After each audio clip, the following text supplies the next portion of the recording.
chicos, muy buenas noches. Continuamos con la ponencia de esta noche, que es sobre enfermedad del intestino irritable en la Semana Internacional de Gastroenterología. Les damos la bienvenida una vez más. Mencionarles que al finalizar esta ponencia enviaremos el link de Quizzes, la cual vamos a considerar como requisito aprobar 8 quizzes para que ustedes puedan obtener su certificado de participación de esta semana. Bien, sin más que decir, damos la bienvenida a nuestra ponente, quien es la universitaria Patricia González Blacut. Ella es estudiante de quinto año de la Facultad Técnica de Oruro en Bolivia. También es embajadora CTO Bolivia, embajadora Elsevier y creadora de contenido en Soy Fenilalanina. Te damos la bienvenida, Patricia. Muchas gracias por el apoyo a nuestras sociedades y ya tienes el pase libre para poder comenzar. Gracias. Bueno, buenas noches a todos ustedes. Muchas gracias una vez más por haberme tomado en cuenta para ser parte de sus jornadas de ponencias. Como ya lo había mencionado, yo hoy les voy a hablar de lo que es la enfermedad del intestino irritable, pero vamos a ver que en realidad es un síndrome, ¿sí? A ver, entonces vamos a comenzar. En la definición dice que es un trastorno funcional digestivo crónico y recurrente, caracterizado por dolor y distensión abdominales y cambios en el patrón evacuatorio. ¿Qué es lo que sucede? Este síndrome va a formar parte de lo que son conocidos como los trastornos funcionales digestivos o TFD. Si es que ustedes ven TFD relacionado con algo de gastroenterología, pues ya saben a qué se refiere, ¿sí? Estos son un grupo heterogéneo de síndromes caracterizados por múltiples síntomas gastrointestinales sin causa orgánica, ¿sí? Solo es funcional. Tenemos en nuestro primer día de gastroenterología, nuestro docente fue muy perspicaz al hacernos esta pregunta y creo que es algo que nosotros no nos cuestionamos y solamente leemos las patologías, nos las aprendemos y listo. Nos dijo cuál es la diferencia entre una patología que es funcional y una patología que es orgánica. Y nosotros, pues ya por etimología más que nada, nos hemos dado cuenta más o menos a qué él quería referirse. Funcional es meramente a lo que compete la fisiología. Nosotros sabemos que el tracto gastrointestinal tiene dos tipos de movimientos, de mezcla y de propulsión. ¿Qué significa cuando es un trastorno funcional? Que no están, puede ser ambos movimientos que estén fallando o puede ser solo uno, ¿no? Esto se va a dar mediante las fibras musculares que tienen, sus capas y demás.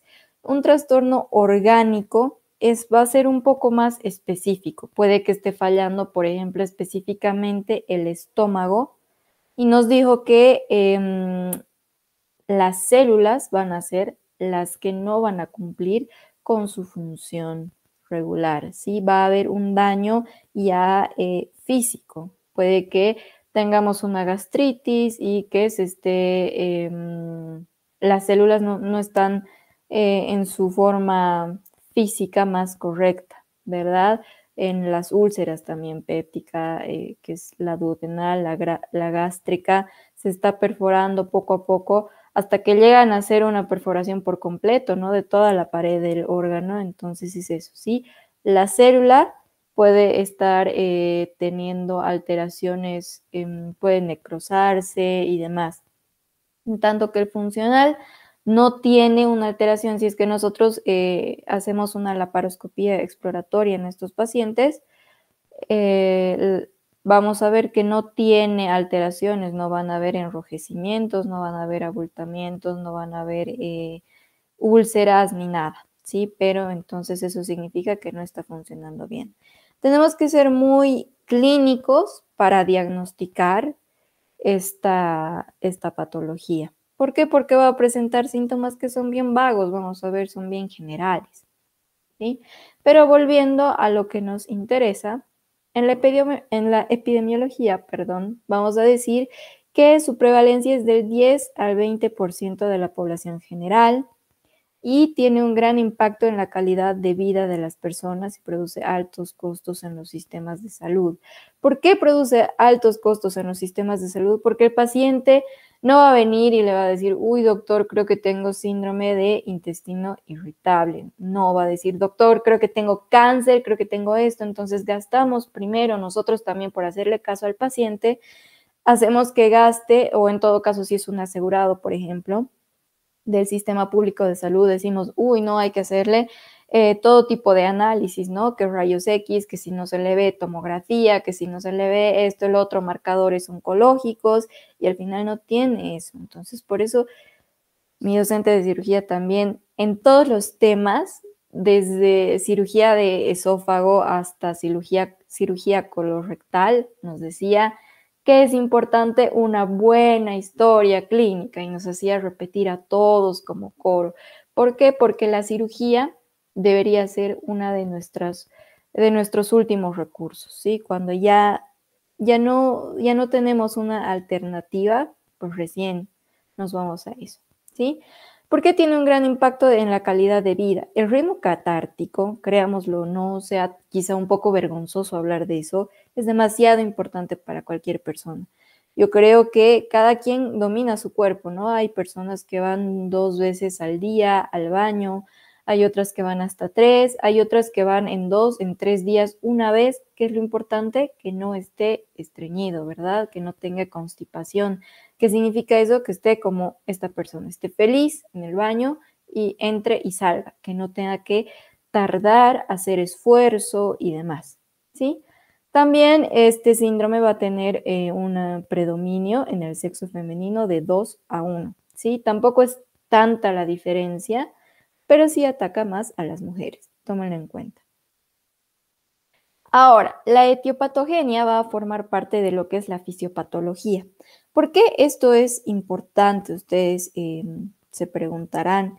Y es que el síndrome de intestino irritable es un trastorno multifactorial, ¿sí? Y hasta el momento no existe una causa bien definida ni un agente etiológico uno discernible, ¿sí? Que digan, es esto fija. ¿Por qué? Porque la vida de cada paciente es tan variada, pero todos van a llegar en común. Vamos a ver por qué a tener esta patología, ¿sí? Entonces, en la etiopatogenia decimos que son 3 anomalías principales. Hay muchas otras, ¿sí? Que se las voy a mencionar, pero las 3 principales son estas. Entonces, hay anomalías motoras gastrointestinales. Hay una respuesta gastrocólica intensa y prolongada, ¿sí? ¿Qué es esto? El paciente come y a veces pueden tener un apetito feroz, que han venido de trabajar, tienen hambre y demás, pero comen un poquito y ya se sienten súper llenos. Esto se conoce como saciedad precoz. ¿Por qué? Porque la respuesta gastrocólica es intensa. No funciona como de una persona que no tiene este síndrome, ¿sí? Y es prolongada, es decir, que a 2, 3 horas, inclusive 5 horas después de haber comido, se sigue sintiendo lleno, como si la comida no hubiera bajado, entre comillas.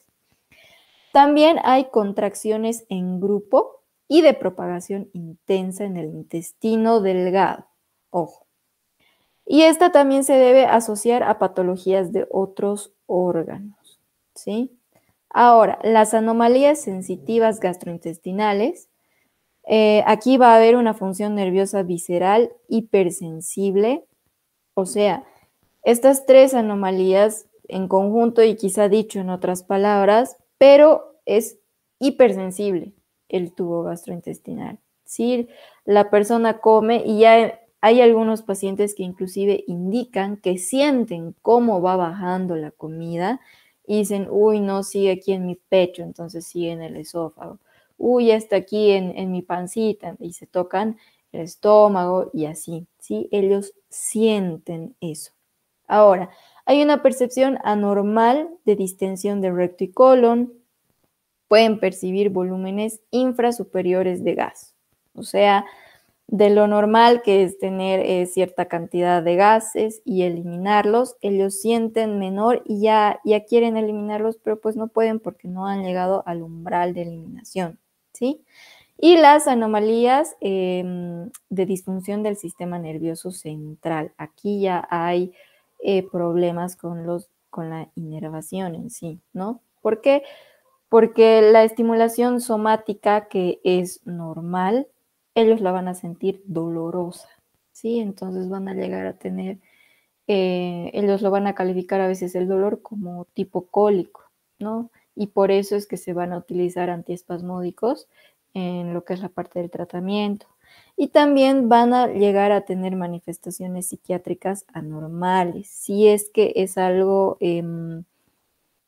más orientado a lo que es el cerebro en sí, puede tener la persona una depresión, pueden tener trastornos de la conducta alimentaria y varias cosas que nosotros lo vamos viendo más en psiquiatría que en gastroenterología, ¿verdad? Pero pues se asocian y tenemos que mencionarlas, ¿sí?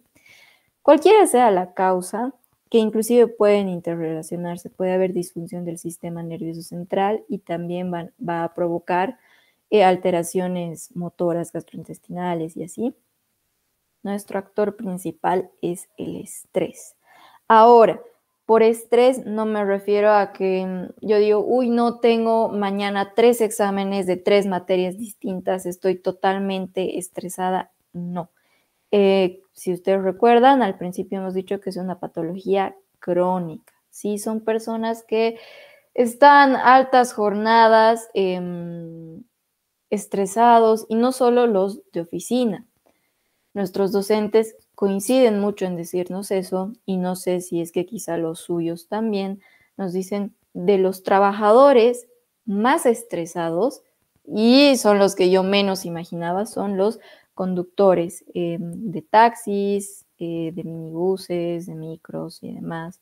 ¿Por qué? Porque ellos están en trancaderas, en hora pico, ¿no? Los embotellamientos, a veces hay choques, raspones, y de eso se pelean, entonces nos dicen, sí, son los más estresados. Y ellos trabajan prácticamente toda su vida, ¿no? De taxistas y demás. Ahora, no solo eso, los trastornos de la conducta alimentaria tampoco se desarrollan de la noche a la mañana. Las pacientes en general, ¿no? Pero también hay pacientes varones bulímicos, también lo van haciendo progresivamente, ¿no? No es que dicen, uy, desde mañana yo vomito todo después de cada comida. No, no es así.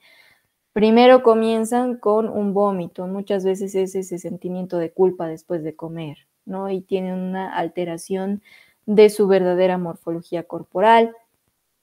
Entonces, vomitan una vez y dicen, uy, me sentí bien. Entonces lo van haciendo progresivamente, progresivamente. Y por supuesto que la reducción de peso sí se nota con mucha más facilidad, pero normalmente los padres, ¿no? Los apoderados, no son los que van en ese momento al psiquiatra para hacer atender, ¿no? Primero van al doctor, dicen, uy, está consumiendo muchos laxantes, por ejemplo.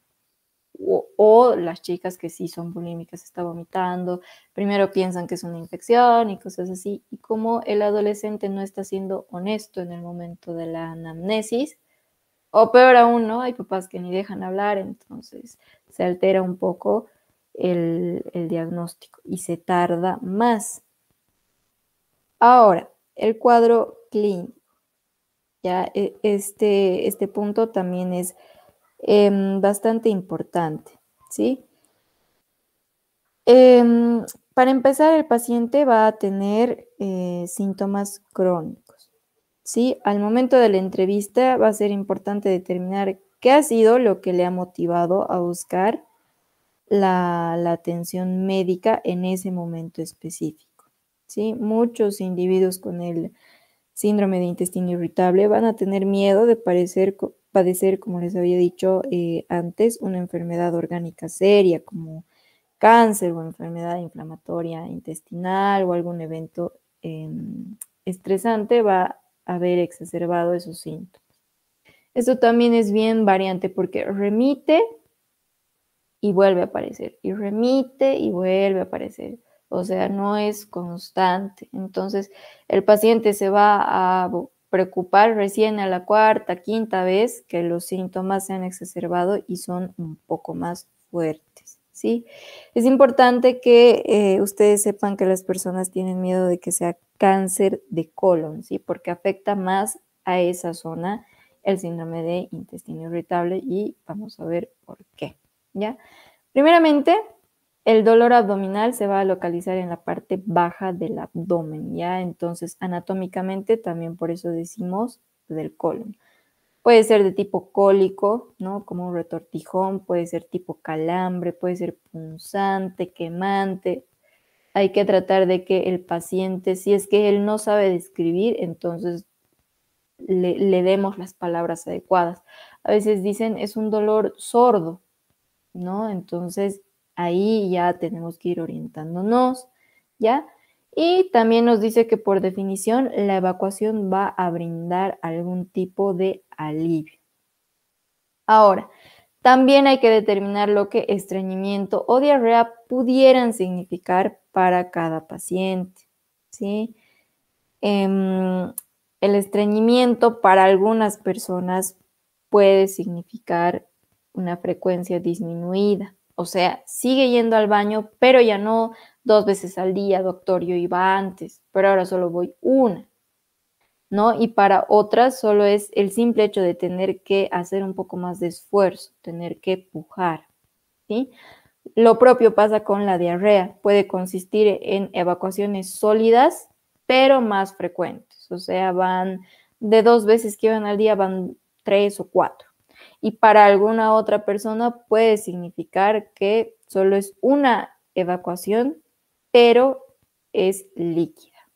¿Sí? Entonces, todo eso hay que ir preguntando y justamente para este punto podemos ayudarnos de lo que es la escala de Bristol, ¿verdad? Que va desde el 1, que parecen canicas, las heces y demás, inclusive ser un poco gráficos, ¿no? Para que el paciente también nos diga.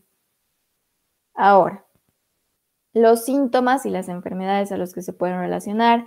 Los síntomas tenemos distensión abdominal, por los gases, por el estreñimiento, sensación de evacuación incompleta, o sea, el paciente va al baño, pero siente que sigue teniendo heces en el colon, ¿no? Evacuaciones con mocos, síntomas urinarios, puede llegar a tener dispareunia en las mujeres, dolor pélvico crónico también se manifiesta más en las mujeres, ¿sí? Y se asocia a fibromialgia, síndrome de fatiga crónica, migraña o cefalea tensional. ¿Sí?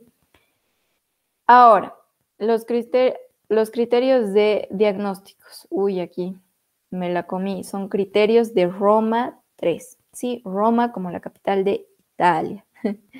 Ahora, dice dolor abdominal o sensación no placentera en el abdomen que ocurre al menos 3 veces en los 3 meses anteriores. Entonces, por eso es crónico, ¿verdad? Es una condición de larga evolución, ¿sí? Y tiene que estar acompañado de 2 o más de los siguientes puntos. Entonces, vamos a ver cuáles son.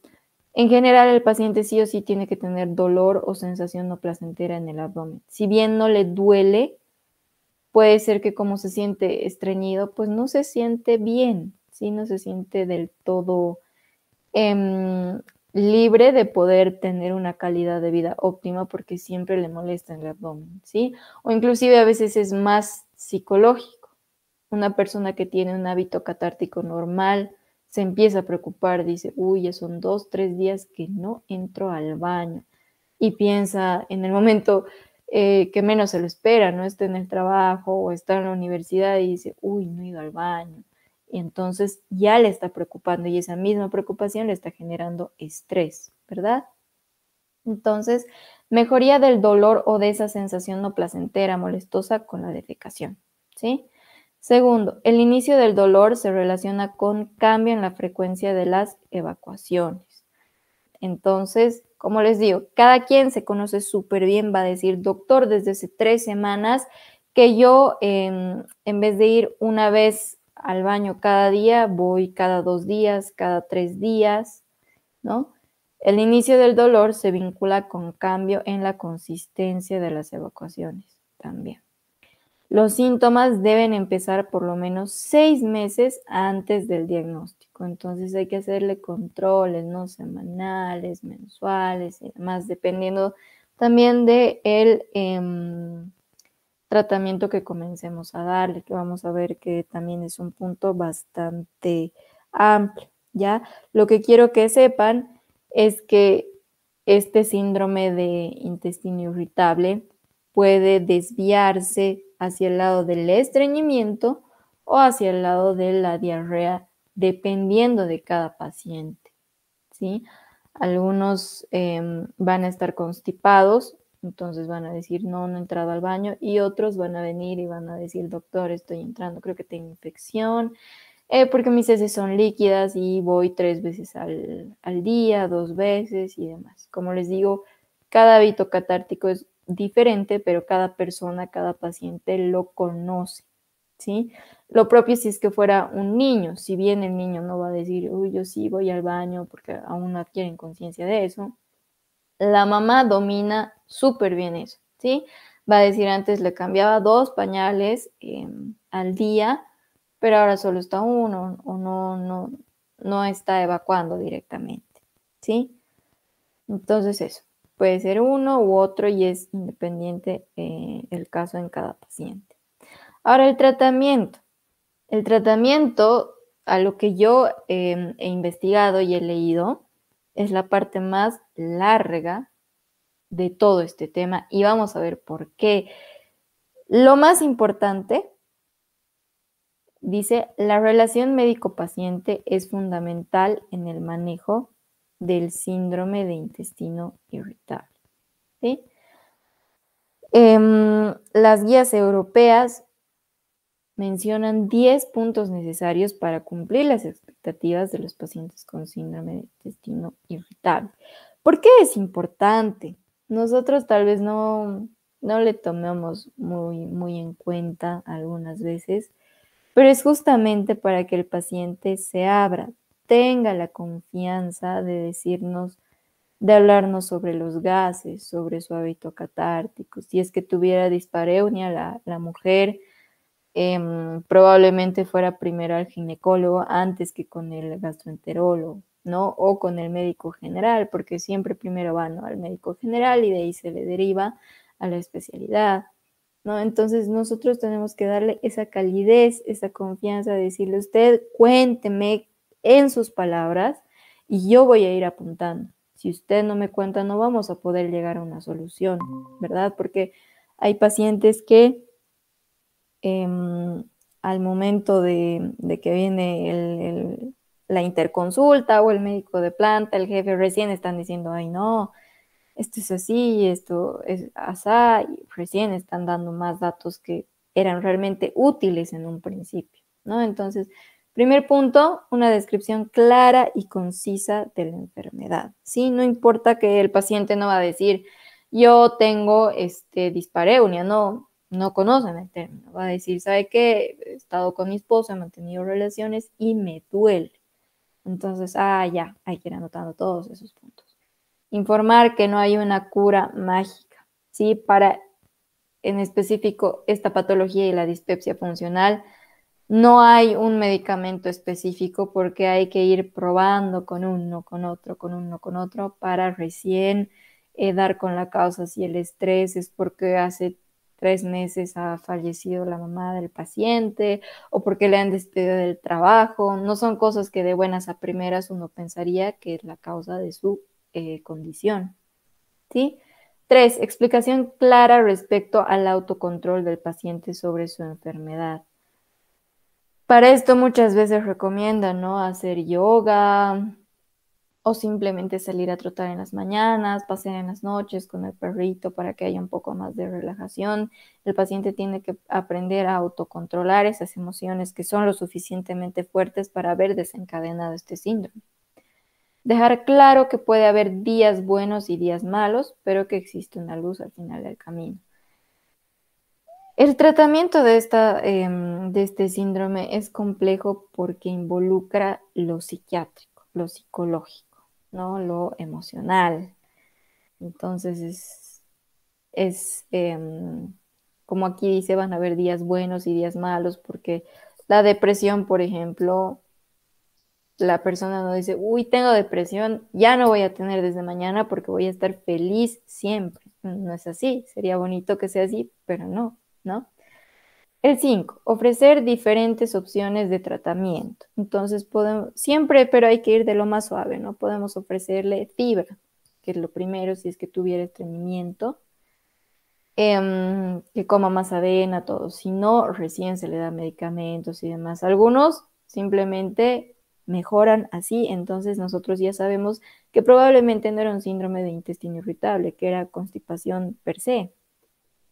Ahora, reconocer que el síndrome de intestino irritable es una enfermedad, ¿sí? O sea, muchos dicen, no, es que es a raíz de mi estrés, es a raíz de esto y no le toman importancia, pero sí, sí es una enfermedad y que está afectando a muchas personas cada vez más en el mundo. ¿Por qué? Por esto del trabajo, ¿no? Desde la universidad, que uno comienza a estresarse, las prácticas laborales, peor ahora en pandemia, que, bueno, del 2020, ¿cuántos diagnosticados habrán, ¿no? Discutir tratamientos alternativos. Muchas veces, y esto es algo muy bonito que nuestros doctores siempre nos dicen, que respetemos las costumbres de cada persona. Sí, muchas veces dicen, doctor, ¿podría tomar un matecito de anís? Quizá me ayude. Y a veces ese mismo efecto de ellos pensar que la cura para todos son las plantitas, ¿no? Sí, claro, tome, porque al final de cuentas no va a interrumpir con la evolución natural de la enfermedad, ¿no? O viene y dice, uy, sí me he tomado un trimate, un mate de coca y esto y el otro, y pues está bien, hay que respetar, pero que siempre nos cuente todo. El mismo hecho de que nosotros estemos respetando va a hacer que el paciente se abra más y nos cuente todo lo que nosotros necesitamos saber, ¿sí? 8, ofrecer tratamientos complementarios, ¿sí? No solo vamos a atacar a la dieta, que es lo principal, les había dicho, sino también a los dolores, que es por lo primero que viene casi siempre el paciente, ¿no? Brindar comprensión y entendimiento, nunca hacerse la burla, sí son temas incómodos de conversar, pero tenemos que demostrar la mayor profesionalidad posible. Sí, si bien los pacientes a veces no entienden qué es el ritmo catártico, pues se le dice cuántas veces va al baño en un día o en 2 días, en 3 días. Como les digo, cada quien es diferente, pero para ellos eso es normal. No hay que decirle, ah, uy, no, va una vez en 2 días y lo normal es que vaya dos. No, no hay nada establecido. Sí, hay que ser muy comprensivos con el paciente para que se sienta cómodo. 10, estar al tanto de los conflictos emocionales del paciente recién diagnosticado. Como les digo, hay divorcios, que se ha enterado que le ha engañado el esposo, la esposa, o inclusive en jóvenes, ¿no? Simplemente la pareja. A veces se muere algún familiar a quien apreciaban mucho, los despiden del trabajo, les roban, o sea, les estafan. Hay un sinfín de posibilidades, ¿verdad? Y a veces es más de una y eso es peor. Así que con todas esas cosas, a veces los mismos doctores nos dicen, hay pacientes a los que les gusta charlarnos y nos cuentan todo menos lo que le estamos preguntando. Pero en esta oportunidad sí va a ser muy útil que el paciente se explaye y nos cuente absolutamente todo detalle de su vida que va a ser útil. Entonces, dejando bien claros estos 10 puntos, empezamos con el tratamiento que es la dieta, ¿sí? La función de los alimentos en el síndrome del intestino irritable es controversial, ¿sí? Es decir que siempre sí se va a empezar por la dieta, pero puede que esa no sea la causa, o sea, puede que sea la persona más saludable del mundo, ¿no? Que coma una buena porción de proteínas, de minerales, tome agua y demás, pero aún así esté presentando un síndrome de intestino irritable, ¿sí? Es frecuente encontrar intolerancia a algunos alimentos, normalmente son los lácteos, ¿no? Que cuando aumenta la edad ya no tenemos la lactasa, ¿no? Que es la que procesa a la lactosa. Entonces dicen, uy, no he comido queso y viera, doctor, cómo me ha hecho doler el estómago. Entonces, podemos orientarnos ahí, ¿sí? Casi aquellos con alto contenido graso. A veces es el chocolate también, a veces es el café, los picantes, que, uy, a mí, por ejemplo, me encanta el picante. Y si el doctor me dijera, no, estás a punto de tener una gastritis, pues con todo el dolor de mi alma dejaría de comer, ¿no? Hay que preguntar, ¿le gustan los picantes? Hay otros que ni por error tampoco los consumen, ¿sí? Y lácteos, como les había dicho. Entonces, el segundo punto es la fibra. Sí, aunque a menudo los médicos recomiendan aumentar la cantidad de fibra en la dieta para el tratamiento de este síndrome, la evidencia que apoya esta recomendación no es sustancial. ¿Sí? La mayoría se basa por experiencia y a lo primero que también uno se orienta, sea estudiante, sea médico general, inclusive los mismos cirujanos y de otras áreas dicen, no está yendo al baño, fibra. ¿Qué es lo primero? Avena, que tiene una cantidad excelente. Puede tomarla con leche en el desayuno, muchos hacen justamente leche en base de la avena, granola y así. Lo importante es que consuma una cantidad sí aumentadita de fibra, ¿sí? Si con eso no va al baño, entonces nos vamos al tratamiento medicamentoso. Como ustedes pueden ver es amplio, ¿no? Tenemos los antiespasmódicos. ¿Para qué sirven? Son anticolinérgicos, ¿no? Y relajantes directos de la musculatura lisa. Actúan a veces bloqueando los canales de calcio o como antagonistas de los opiáceos, ¿sí? Su eficacia va a ser variable. Van a tener efecto sobre el dolor abdominal y va a ser correspondiente sobre el patrón evacuatorio si es poco. ¿Sí? Entonces es más que nada para el dolor y en algún grado va a tener ayuda sobre el efecto evacuatorio. Sí, hay metaanálisis que lo respaldan. Si ustedes gustan, pudieran buscar si es que les interesa mucho la farmacología. ¿Sí? Lo contrario, también tenemos a los antidiarreicos y a los laxantes, ¿no? Que, bueno, estimulantes, laxantes y demás. Los formadores del bolo fecal, ya hemos visto, es la fibra, ¿sí? Los agonistas del 5-HT4, este medicamento es bastante difícil de pronunciar, es el Tegacerot, ¿sí? Y es un agonista de los receptores 5-HT4, es efectivo y está aprobado para el uso de los pacientes con síndrome de intestino irritable con predominio de estreñimiento, ¿sí? Es efectivo para disminuir el dolor abdominal, la distensión y el estreñimiento en sí. Ahora, ¿cuál es el detalle de este? Hace poco ha sido retirado del mercado porque incrementa la incidencia del infarto al miocardio. O sea, es una por otra. Lo tenemos descartado lamentablemente, aunque sea muy bueno. ¿Sí? Los agonistas de los canales de cloro que tienen lo mismo ya mencionado con los antiespasmódicos, que es lo importante aquí, los antidepresivos. ¿Sí? Cualquiera sea el caso, con el estrés viene la depresión. ¿Por qué? Porque normalmente hay pérdida, hay frustración. Como dicen, todos los caminos llevan a Roma. Que sea cual sea el caso, se deprimen, ¿sí? Los antidepresivos, aparte de tener su estimulación sobre el sistema nervioso central, también van a actuar como analgésicos viscerales que modulan el dolor. Lo que obviamente se va a unir a sus efectos de los síntomas psicológicos y también van a estar relacionados con la actividad anticolinérgica. ¿Sí? Antibióticos también en los pacientes que tienen predominio al estreñimiento, ¿sí?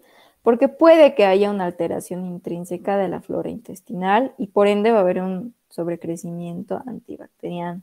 Ahora lo otro, si es que estuviera disminuida la flora intestinal, pues se le receta probióticos, ¿no? Que normalmente vienen en los yogurts de todo tipo y el paciente va a comer encantado, ¿no? Si es que no hubiera una resistencia a los lácteos, no resistencia, ¿no? Sino intolerancia, pero igual hay leche deslactosada y demás. Los probióticos son excelentes, ¿sí? Más que nada los lactobacilos, que inclusive ahora vienen en jugos con aloe vera y demás, pues es fabuloso.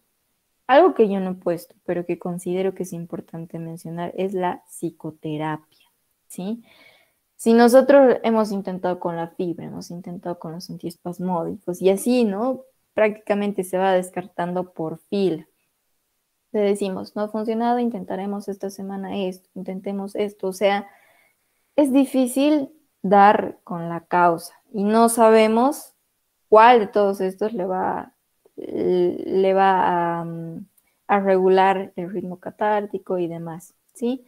Conjunto lo que sea que le funcione a nuestro paciente, tenemos que incluir la psicoterapia. Y se le deriva al psicólogo primero y si es que nosotros viéramos que ya es un trastorno un poco más clínico, que hay que manejar con medicamentos psiquiátricos, pues ya se le lleva al piso de psiquiatría. ¿Sí? Como son, les había dicho, las, los trastornos de la conducta alimentaria. Dentro de la psicoterapia también hay un sinfín de opciones para que nuestro paciente pueda mejorar psicológicamente hablando. Hay terapias de relajación, terapia cognitivo-conductual, terapia psicodinámica, hipnoterapia, risoterapia, musicoterapia. O sea, ya el psicólogo, el psiquiatra van a ver qué es lo que mejor le acomoda al paciente, ¿no? Con sus tests. Y a veces ponen ellos ya de entrada música y si el paciente dice, uy, no, por favor, no, entonces no va a funcionar la musicoterapia y así. Hay cosas simples como es, qué sé yo, dibujar, pintar, que eso le van a relajar tanto al paciente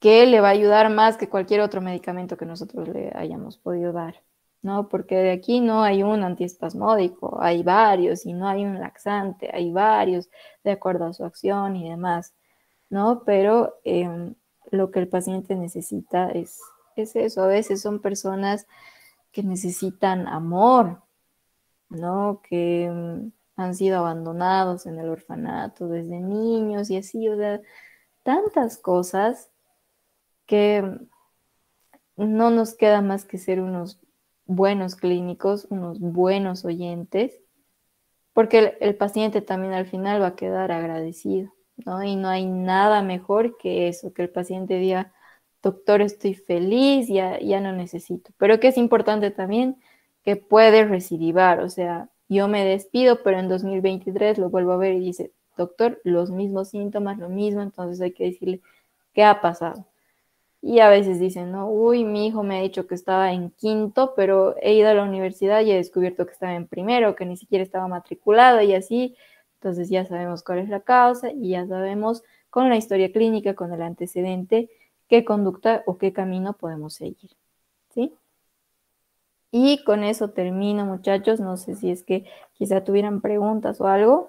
Espero que les sirva porque es una patología difícil de diagnosticar. Si ustedes se dan cuenta, hay muchas opciones. Entonces, pues a ver, ¿no? Espero que les sirva.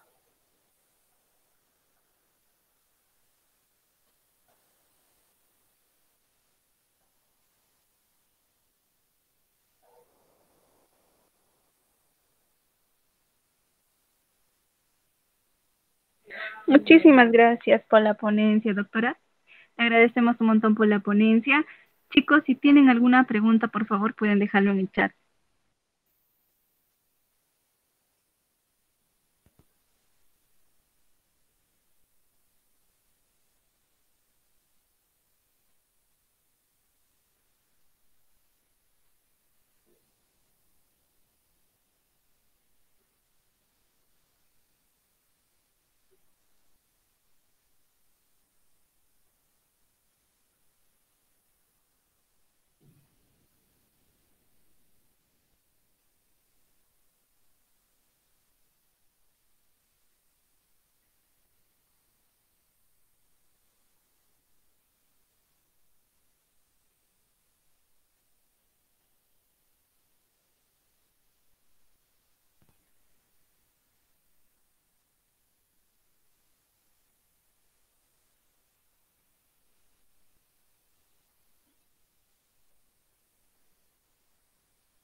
Tenemos una pregunta de los chicos que nos dice, ¿el criterio 3 de Roma es el más importante?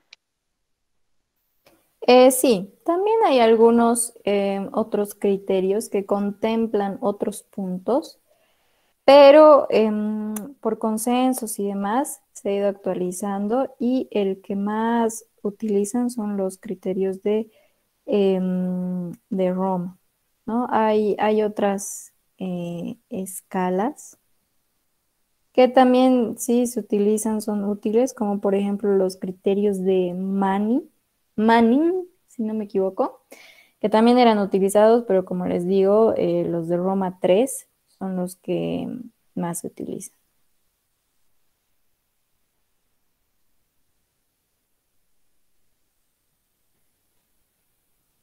Muchas gracias, doctora. Una participante nos dice, buenas noches, excelente su ponencia. Tengo una pregunta. ¿Qué tan buena opción es una dieta baja en FODMAPs para el tratamiento de este síndrome? Buenas noches y gracias por la pregunta. Em, Algo que saben, mi docente de nutrición justamente, y no es por desmerecer a los nutriólogos. Es más, yo creo que es una carrera hermosa, pero el doctor nos dice, ustedes son los que tienen que dar una dieta en el momento en que su paciente viene, independientemente sea de que tenga una enfermedad gastrointestinal o no. Ya después, lo que va a hacer el nutriólogo sí lo va a hacer bien, pero ¿saben cuál es el problema? Que, por ejemplo, ellos no van a interpretar su hemograma y demás. Si nosotros vemos que es un paciente anémico, que tiene anemia ferropénica, por así decirlo, entonces nosotros tenemos que ya tratar de armar una dieta en lo que el paciente vaya al nutricionista. También a veces las interconsultas y demás, o derivarle de una institución privada en privada, no es bueno, ¿no? Entonces, ¿qué es lo que se tiene que hacer en la enfermedad del intestino irritable, independientemente que haya FODMAPs o no? Am, Tenemos que ver la causa, ¿no? Les he dicho a veces lo que le provoca son los picantes, otras veces son los lácteos, ¿no? Y específicamente a veces no son un grupo, o sea, dicen, me comí un chocolate y ya fue. Entonces, a veces son los componentes del cacao, ¿no? Que el principal es la teobromina. Entonces ahí ya, ¿no? No, no es tanto como les digo lo de los FODMAPs, así que no es tan relevante. Lo que sí es importante es saber si es que hay o no algún alimento o alguna familia de alimentos que le desencadene o que le empeoren los síntomas. En eso es en lo que más tenemos que concentrarnos.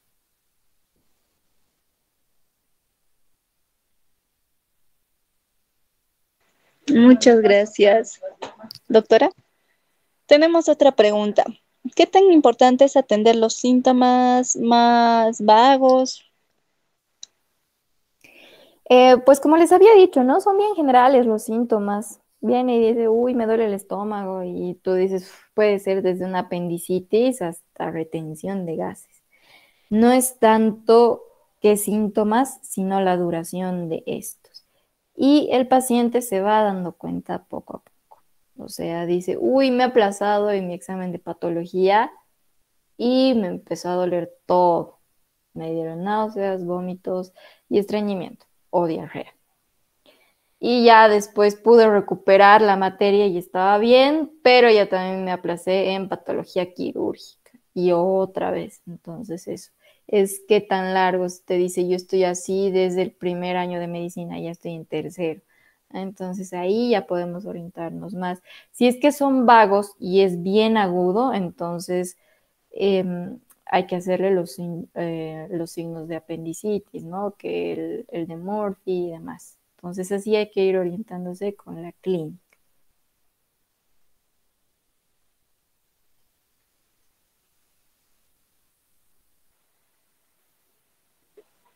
Muchas gracias, doctora.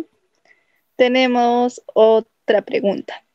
Nos preguntan, ¿alguna contraindicación a considerar en especial? Ay, pues muchas, ¿no? Pero es independiente en cada paciente, porque tampoco le podemos decir, ay, no se estrese, ¿no? Es como esos memes que vemos y dicen, estoy triste, ah, pues échale ganas, ¿no? No, no es así. Entonces, por eso les digo que según yo, muy importante la relación médico-paciente y la psicoterapia. Contraindicaciones, pues a lo que quizás sea alérgico, por ejemplo, a lo que sea intolerante. Hay muchas personas que también pueden llegar a confundir con la vesícula el síndrome de intestino irritable, ¿no? ¿Por qué? Porque los alimentos gastroquinésicos, kinestésicos, como quieran mencionarlo, son los que están llenos de grasa, ¿no? Y que también afectan a la vesícula y a veces el dolor se irradia, entonces pueden decir, uy, no es mi vesícula y me la tengo que hacer sacar y listo, y cuando vemos en la ultrasonografía, pues no, no era eso. Entonces, no hay contraindicaciones específicas ni generales para cada paciente. ¿Le molesta cuando come lácteos? Pues déjelos de lado. Y ahora hay bastantes alternativas, ¿no? Puede dejar de lado el queso, pero puede consumir tofu. Puede dejar de lado la leche de vaca, pero puede consumir, como les decía, leche de avena, de coco, de almendra, que son una delicia y que el paciente no va a sentir que necesita, ¿no? Muchos dicen, uy, yo no, sin mi taza de café no vivo, pero pues es eso o que sigue empeorando su condición, ¿no? Entonces el paciente también poco a poco, muchas veces no se puede cortar de raíz, entonces sí, que sea un poco más gradual, toma 3 tazas de café al día, pues solo 2, luego una, y trate de tomar sin azúcar para que le sienta más amargo y demás, ¿no? Hay que ver por dónde atacar el problema y es bien independiente en cada paciente, por eso hay que charlar como si fuera nuestro amigo.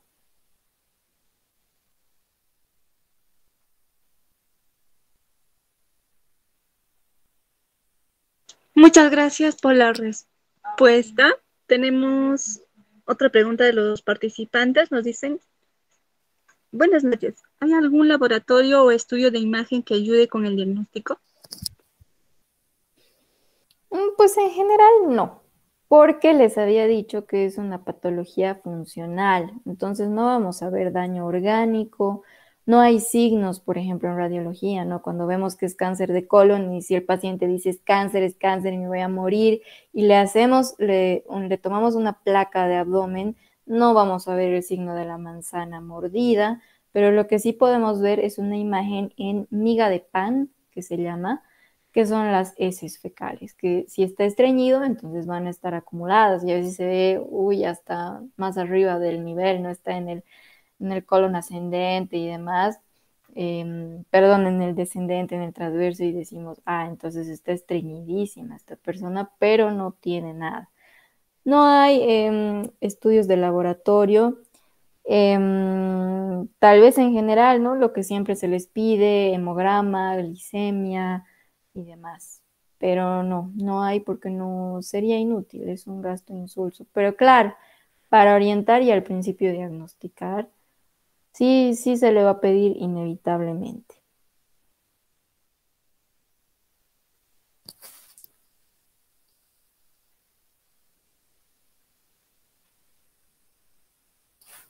Muchas gracias, doctora, por la ponencia. Ya no habría más preguntas de los participantes. Le agradecemos un montón por su ponencia. Esperamos contar también con su apoyo en futuras ponencias.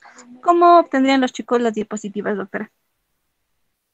Las pueden descargar, las voy a poner en mis historias y van a poder entrar ahí y les van a descargar.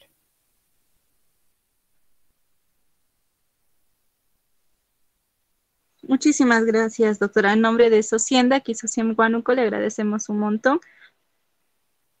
Chicos, no se olviden que la doctora va a publicar sus diapositivas en su página de Instagram. La pueden seguir. No olviden suscribirse a nuestro canal de YouTube.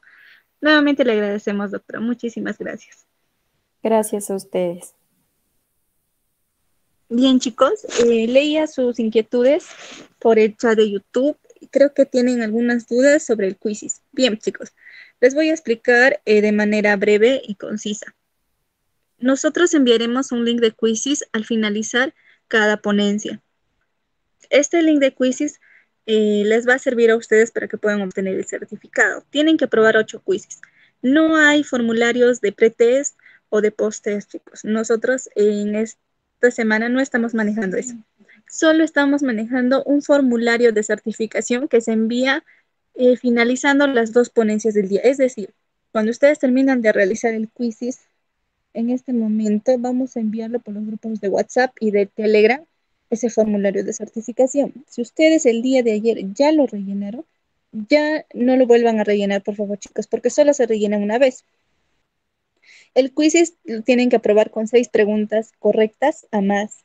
Y mencionarles que tienen que ser 8 quizzes aprobados en total de los 14 que ustedes van a poder realizar. Si faltan algunos, chicos, no se preocupen, pero tienen que considerar que tienen que aprobar 8 quizzes. Si, digamos, faltan a 2, 3 ponencias, pero aprobaron 8 quizzes, no se preocupen, chicos.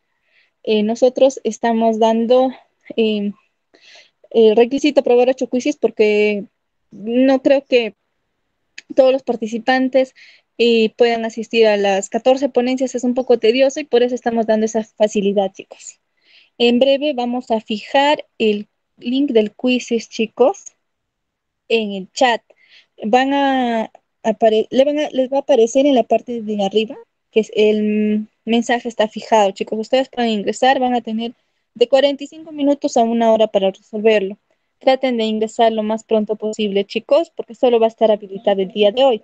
Ya no lo vamos a habilitar pasado el día de hoy el quizzes, chicos. Tienen que ingresar con sus nombres completos. Si no alcanza sus nombres, chicos, al menos coloquen un nombre y un apellido. Por esa parte no se preocupen.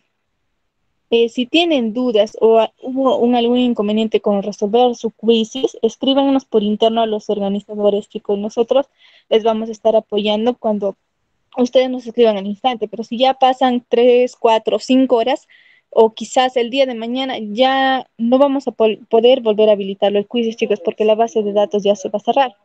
Así que tengan en consideración eso, chicos. El quiz son 10 preguntas de la ponencia del día de hoy. Van a tener de 45 minutos a 1 hora para resolverlo con calma, chicos. Mencionarles que una vez que ustedes registren sus nombres, van a aparecer en una sala de espera. Les va a aparecer así como figuras de los demás participantes. Entonces, ustedes no salgan, chicos, porque es la sala de espera. Nosotros lo vamos a empezar cuando se conecten por lo menos 30 personas, entonces ahí damos inicio. Pueden ingresar normal una vez que ya ha iniciado el quiz, chicos, por esa parte no habría problema. Repito, si tienen alguna duda, escríbanos, chicos. Traten de escribirnos al instante para poder ayudarlos.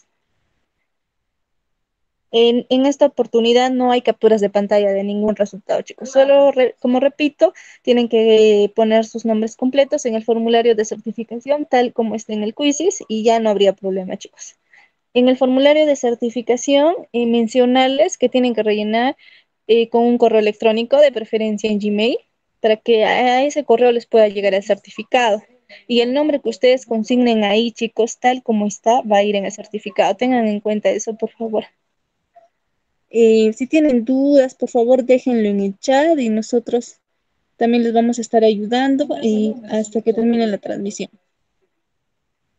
Chicos, no hay palabra clave en esta oportunidad. Como es una semana de ponencias, no hay palabra clave. Como les repito, solo que ustedes resuelvan los quizzes al finalizar las ponencias. Bien, chicos, en estos momentos estamos publicando ya el link del quizzes. Lo vamos a proceder a fijar para que ustedes lo puedan encontrar rápidamente y no se les pierda en el chat. Si tienen dudas, por favor, chicos, déjenlo en el chat y les vamos a estar ayudando.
Chicos, sí, en un momento estamos enviando el link del Quizzes. Hay unos problemitas para poder enviar, pero no se preocupen, chicos. Voy a volver a explicar ya, chicos, pero creo que la mayoría aún tiene dudas. Bien, para que ustedes puedan obtener el certificado, chicos, solo es necesario que aprueben 8 quizzes. No consideramos asistencia o post test final, solo consideramos que ustedes aprueben los 8 quizzes, chicos. Por esa parte, tengan en cuenta eso y tienen que rellenar, sí, el formulario de certificación, porque ese formulario nos va a servir a nosotros para poder ver quiénes han asistido a las ponencias y también ver los nombres que van a figurar en sus certificados y sus correos electrónicos. Así que tengan en cuenta eso, chicos. A ver, les voy a explicar cómo puedan ingresar a Quizzes, chicos. Ustedes, si aún no están registrados o no tienen una cuenta en Quizzes, tienen que poner quizzes.com. Luego, tienen que registrarse como estudiante, rellenan los datos que les pidan y luego tienen que poner el nombre. Y como les decía, tiene que ir su nombre y un apellido. Ya, luego, cuando nosotros enviamos el link o el código de Quizzes, ustedes solo lo ingresan el código o ingresan al link y ya les aparecerá en la pantalla sus nombres en Quizzes y les aparecerá la opción de unirse a Quizzes. Entonces, cuando ustedes ingresan a Quizzes, van a aparecer en una sala de espera. Entonces, nosotros, cuando ustedes estén 30 participantes en el Quizzes, lo vamos a dar inicio, chicos.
Bien, chicos, muchas gracias por habernos esperado. Ya está el link del quiz fijado. De hecho, ya lo inicié.